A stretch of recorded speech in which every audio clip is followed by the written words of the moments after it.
Walang pasok sa eskwela kaya sinamantala ni Nicole na pumunta sa Comelec Naga para magparehistro. First time voter si Nicole kaya mahalaga umano para sa kanya na magampanan niya ang kanyang karapatang mamili ng mga susunod na lider para sa kapakanan ng mga katulad niyang kabataan. Important po since po ito po yung way natin para po magkaroon ng karapatan na bumoto at mag-voice out po kung ano po yung mga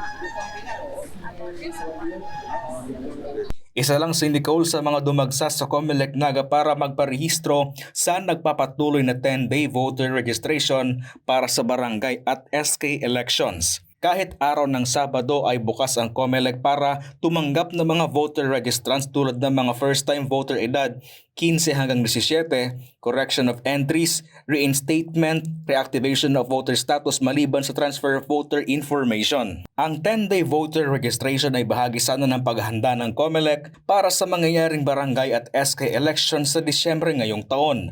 Ngunit dahil sa batas na nakatakdang pirmahan ni Pangulong Bongbong Marcos na magpapaliban sa barangay at SK elections sa susunod na taon, marami ang nagtatanong kung magpapatuloy pa ba ang voter registration ng Comelec. Tuloy pa rin po tayo ng ating voter registration kahit po pirma na ng Presidente yung postponement ng election from December 1, 2025 going to November 2026.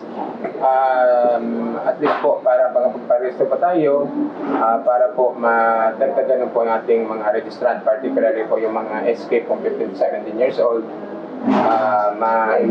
Magkaroon tayo ng botante kasi yung uli nating registration for SK is on last 2023. Ang nagpapatuloy na voter registration ay pasiguro lang ng Comelec bilang pagtalima sa election laws sakaling matuloy ang eleksyon sa barangay sa Disyembre. Ngunit dahil sa pipirmahang batas ng Pangulo ay magbabago ang paghahanda ng Comelec sa susunod na barangay at SK elections. Samantala, maaring i-resume ng Comelec ang voter registration sa Oktubre hanggang sa Hulyo sa susunod na taon. Chris Novello, CSN.